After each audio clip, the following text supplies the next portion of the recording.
ഓം ശ്രീ ഗുരുഭ്യോ നമ. പതിറ്റാണ്ടുകളായി മക്കളുടെ കണ്ണുനീർ അമ്മ തുടയ്ക്കുന്നു. വിശ്രമമില്ലാതെ മക്കളെ കാണുന്നു, ആശ്വസിക്കുന്നു, ആശ്വാസം പകരുന്നു.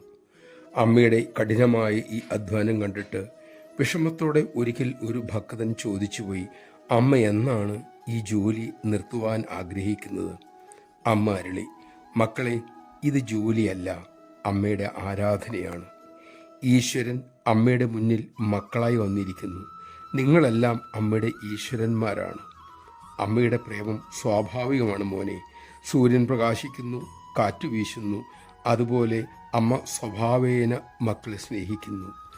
സൂര്യനും വായുവിനും ഒരിക്കലും ബോറടിക്കുന്നില്ലല്ലോ.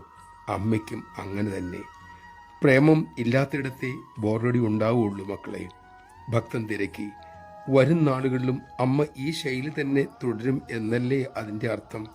അമ്മ അരുളി, അരികിൽ വരുന്നവരെ സ്പർശിക്കാൻ അമ്മയുടെ കൈകൾ അനങ്ങുമെങ്കിൽ, മക്കളുടെ കണ്ണീരൊപ്പാൻ വേണ്ടി അമ്മയ്ക്ക് കൈ ഉയർത്താനുള്ള ശക്തി ഉണ്ട് എങ്കിൽ, അമ്മ മക്കൾക്ക് ദർശനം നൽകിക്കൊണ്ടേയിരിക്കും, മക്കളെ ആശ്വസിപ്പിച്ചുകൊണ്ടേയിരിക്കും, അവരുടെ കണ്ണുനീർ തുടച്ചുകൊണ്ടേയിരിക്കും. ഈ ശരീരത്തിൽ കഴിയും വരെ അങ്ങനെ വേണമെന്നാണ് അമ്മയുടെ ആഗ്രഹവും. നമഃശിവായ.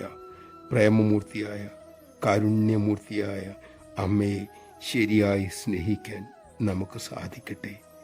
അതിനുള്ള വിവേകം അമ്മ തന്നെ നമുക്ക് നൽകട്ടെ.